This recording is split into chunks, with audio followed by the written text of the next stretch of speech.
ಹೋಗಿರುವಂಥದ್ದು. ಆದರೆ ಇದೀಗ ಹೈಟೆಕ್ ತಂತ್ರಜ್ಞಾನದಿಂದ ಸಂಸ್ಕರಿಸಿದ ಬೆಂಗಳೂರಿಗೆ ನೀರು ಪೂರೈಕೆ ಆಗ್ತಾ ಇರುವಂಥದ್ದು. ಗ್ರಾನೈಟ್, ಸ್ಲರ್ಲಿ, ಗಾರ್ಮೆಂಟ್ ಡ್ರೈ ಸೇರಿದಂತೆ ಅನಧಿಕೃತ ಡೈಯಿಂಗ್ ಆಗ್ತಾ ಇದೆ.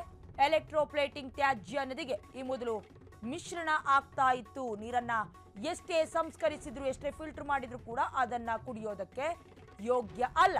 ಟಿಜಿ ಹಳ್ಳಿ ಜಲಾಶಯದ ನೀರಿನ ಬಗ್ಗೆ ಈ ಹಿಂದೆ ತಜ್ಞರ ಅಭಿಪ್ರಾಯವನ್ನ ಕೂಡ ಕೊಟ್ಟಿದ್ರು. ಆದರೆ ಇದೀಗ ಮತ್ತೆ BWSSB ಟಿಜಿ ಹಳ್ಳಿ ಜಲಾಶಯದ ಮೊರೆ ಹೋಗಿರುವಂಥದ್ದು. ಅಂದ್ರೆ ಹೈಟೆಕ್ ತಂತ್ರಜ್ಞಾನದಿಂದ ಬೆಂಗಳೂರಿನ ನೀರು ಸಂಸ್ಕರಿಸಿದ್ರು ಕೂಡ ಇದರಲ್ಲಿ ಗ್ರಾನೈಟ್, ಸ್ಲರ್ರಿ, ಗಾರ್ಮೆಂಟ್ ಡೈ ಸೇರಿ ಅನಧಿಕೃತವಾಗಿ ಡೈಯಿಂಗ್ ಆಗಿತ್ತು ಈ ನೀರು.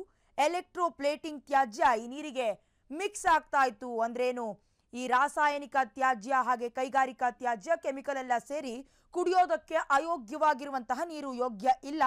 ಟಿಜಿ ಹಳ್ಳಿ ಜಲಾಶಯದ ನೀರಿನ ಬಗ್ಗೆ ಈ ಹಿಂದೆ ತಜ್ಞರು ಕ್ಷಣ ಕ್ಷಣದ ಸುದ್ದಿಗಳಿಗಾಗಿ ಫ್ರೀಡಂ ಟಿವಿ ಸಬ್ಸ್ಕ್ರೈಬ್ ಮಾಡಿ, ಲೈಕ್ ಮಾಡಿ ಹಾಗೂ ಫಾಲೋ ಮಾಡಿ. ಹೊಸ ಸುದ್ದಿಗಳ ನೋಟಿಫಿಕೇಶನ್ಗಾಗಿ ಬೆಲ್ ಐಕಾನ್ ಮೇಲೆ ಕ್ಲಿಕ್ ಮಾಡಿ.